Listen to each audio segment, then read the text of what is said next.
Meu amigo vascaíno, uma boa tarde, um bom começo de noite e mais um vídeo para a gente dar ênfase aos principais assuntos do noticiário esportivo do Clube de Regatas Vasco da Gama, saindo agora a nossa segunda edição.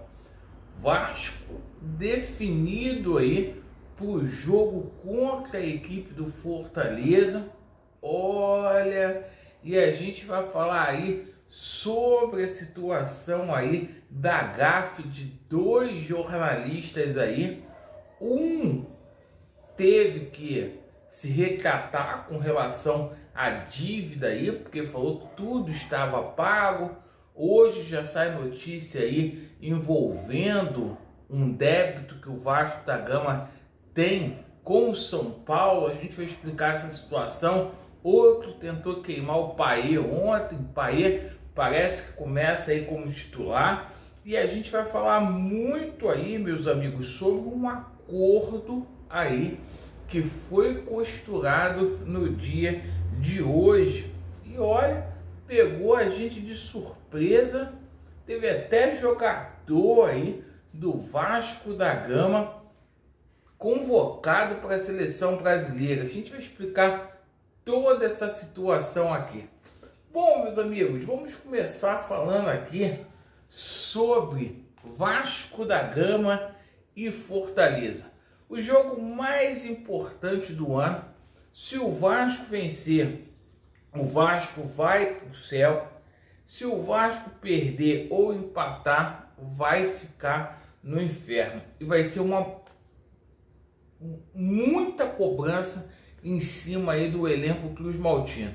Ontem o Salgado que falou aí que a gestão dele é a melhor de todos os tempos, né? E o Vasco mais um ano brigando aí para não cair para a Série B. O Vasco que teve 10 dias para poder trabalhar aí para recuperar alguns jogadores. E ontem a gente teve uma informação aí do Sabe Tudo aí do Oráculo, né? Dizendo o seguinte, que o Payet deveria ficar no banco. Hoje o Payet, conforme eu antecipei aqui para vocês durante todo a semana, o Payet atuou como titular. Foram 10 dias aí para aprimorar a parte física.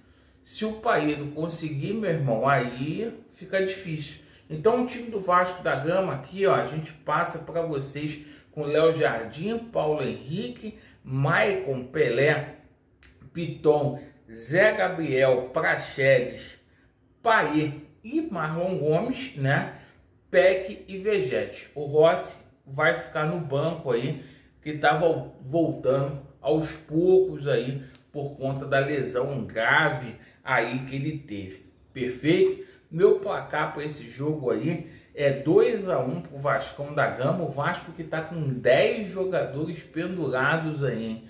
Todo cuidado é pouco.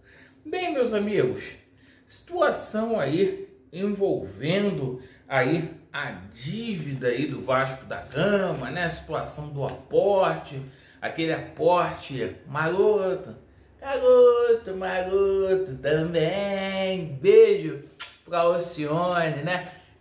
Cara, aquele aporte lá que a gente imaginou que tinha, cara, dizem que entrou, né? 120 milhões. Mas, ó, o gato comeu.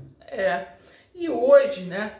O Fábio Azevedo, fanático, que foi um daqueles jornalistas que vieram a público para poder dizer que efetivamente a 77 pagou tudo, né? Tá botando a casa em ordem, segundo o Léo Lacerda, né? A 77 botando a casa em ordem. Mano, o que eu falei para vocês se confirmou no dia de hoje, infelizmente. O Vasco ele tá devendo 800 mil dólares para o São Paulo, tá? E o Corinthians está revoltado da vida.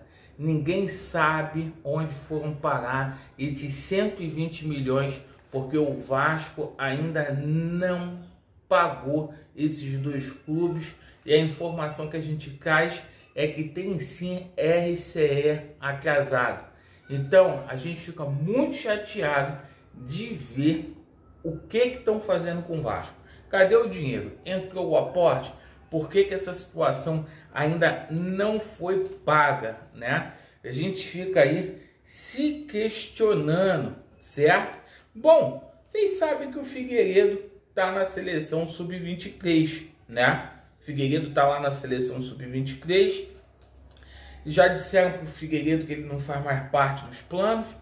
O Figueiredo aí que tem uma multa rescisória aí de 40 milhões de dólares, é isso mesmo, mas que deve ser vendido aí por 3, 4, né? Primeira proposta que chegar, vão vender o garoto para poder fazer aí caixa, né? E por que eu tô falando de seleção brasileira, né? Tô falando de seleção brasileira porque hoje o Miranda foi convocado, nosso zagueiro, para a seleção sub-23 que vai jogar os Jogos Pan-Americanos. Eu fiquei assim, ó. Fiquei de boca aberta, me segurei aqui na parede, porra, porque o Miranda foi convocado, parceiro. O que você achou da convocação aí do Miranda? E para fechar o nosso vídeo aqui, o Vasco hoje costurou um acordo, depois de muita cobrança, né? Que eles viram que o Vasco, jogando fora de casa, só conseguiu uma vitória, que foi contra o América Mineiro na Bacia das Almas aí no Campeonato Brasileiro, desde a chegada aí do Ramon Dias. Sabe o que aconteceu, meu amigo? Hoje a gente toma conhecimento que o Vasco costurou um acordo com as autoridades públicas aí, certo? Com a Polícia Militar, com a Defesa Civil, com o Corpo de Bombeiros, para mandar Vasco da Gama e Botafogo na nossa casa em São Januário, meu amigo. Então é isso que tem que ser feito. Não pode deixar de jogar em São Januário. Então Vasco da Gama e Botafogo podendo ir para nossa casa, para São Januário, acordo costurado aí e martelo batido nessa situação toda aí, até que enfim, né? Pô, o jogo é só dia 5, mano, de novembro. Então tem muito tempo aí pra gente correr atrás de toda essa situação. Certo, meu amigo vascaíno? Agradeço pela sua atenção. Vasco neles e a verdade prevalecerá. Valeu!